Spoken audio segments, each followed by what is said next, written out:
حضرت نوح علیہ السلام کی کشتی کا ذکر ایک ایسا موضوع ہے جو ہزاروں سال سے انسانی تاریخ اور مذہبی عقائد کا حصہ رہا ہے۔ یہ محض ایک کشتی نہیں تھی، بلکہ ایک ایسا معجزہ جس نے نہ صرف ایک پیغمبر اور ان کے ماننے والوں کو بچایا، بلکہ پوری انسانیت کی بقا کا ذریعہ بنے۔ اس کا ذکر قرآن مجید، بائبل اور دیگر قدیم کتب میں بھی ملتا ہے، جو اس کی اہمیت کو اور بھی زیادہ اجاگر کرتا ہے۔ قرآن مجید میں اس کی تفصیلات بہت واضح اور جامع انداز میں بیان کی گئی ہے۔ اللہ تعالیٰ نے حضرت نوح علیہ السلام کو اس کشتی کو تیار کرنے کا حکم دیا جب ان کی قوم نے توحید کی دعوت کو جھٹلا دیا اور وہ کفر و شرک پر قائم رہے۔ اس وقت اللہ کا عذاب طوفان کی شکل میں آنے والا تھا، جس سے پوری قوم کو ہلاک ہونا تھا، لیکن اللہ نے اپنے پیغمبر اور ایمان لانے والوں کو بچانے کا فیصلہ کیا۔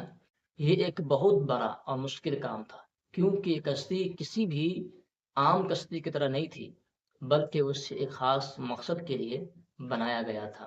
قرآن مجید میں اس کشتی کی ساخت کے بارے میں یہ بتایا گیا ہے کہ اسے تختوں اور کینوں سے بنایا گیا تھا۔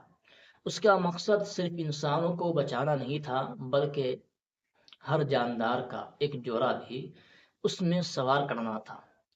یہ ایک بہت بڑا چیلنج تھا، کیونکہ ہزاروں کی تعداد میں مختلف اقسام کے جانوروں کو ایک جگہ پہ رکھنا اور ان کے لیے خوراک کا انتظام کرنا ایک ناممکن کام لگتا ہے، لیکن یہ اللہ کے حکم سے ممکن ہوا۔ کشتی کا سائز اور ساخت بھی اس مقصد کے لیے بے حد اہم تھے۔ اس کا مقصد ایک چھوٹے سے عرصے کے لیے نہیں تھا، بلکہ ایک طویل عرصے تک پانی میں تیرتے رہنا تھا، جب تک کہ طوفان تھم نہ جائے۔ اس کشتی کا سب سے بڑا راز اس کا روحانی اور معجزاتی پہلو ہے۔ یہ محض لکڑی اور کیلوں سے بنی ایک ساخت نہیں تھی، بلکہ اللہ کی خاص رحمت اور حفاظت کا مظہر تھی۔ جب طوفان آیا، زمین سے پانی ابلنے لگا اور آسمان سے شدید بارش ہونے لگی تو پوری دنیا پانی میں ڈوب گئی، لیکن یہ کشتی اللہ کے حکم سے پانی پر تیرتی رہی۔ یہ بات بظاہر ناممکن لگتی ہے کہ ایک ایسی کشتی جو جدید ٹیکنالوجی کے بغیر بنائی گئی ہو، وہ ایسے شدید طوفان میں سلامت رہے۔ یہ واقعہ اس بات کا ثبوت ہے کہ جب اللہ کسی چیز کا فیصلہ کر لے تو کوئی بھی طاقت اس کو روک نہیں سکتی ہے۔ یہ کشتی دراصل ایک نیا آغاز تھی۔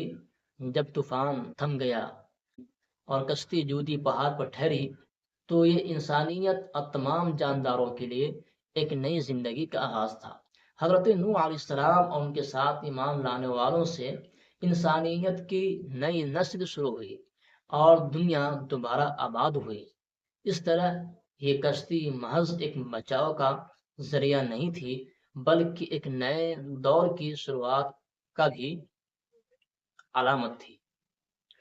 اس کشتی کے مقام کے بارے میں بھی مختلف نظریات پائے جاتے ہیں۔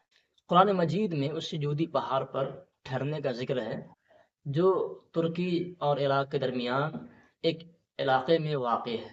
سائنسی تحقیق اور آرکیالوجی کے میدان میں بھی اس کشتی کے باقیات کو تلاش کرنے کی کوششیں جاری ہیں، اور کئی محققین نے اس علاقے میں کچھ ایسے شواہد بھی دریافت کیے ہیں جو اس واقعے کی تائید کرتے ہیں۔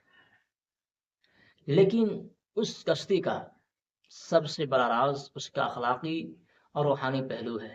یہ ہمیں سکھاتی ہے کہ جب انسان اللہ کی نافرمانی کرتا ہے تو اس کا انجام بہت برا ہوتا ہے۔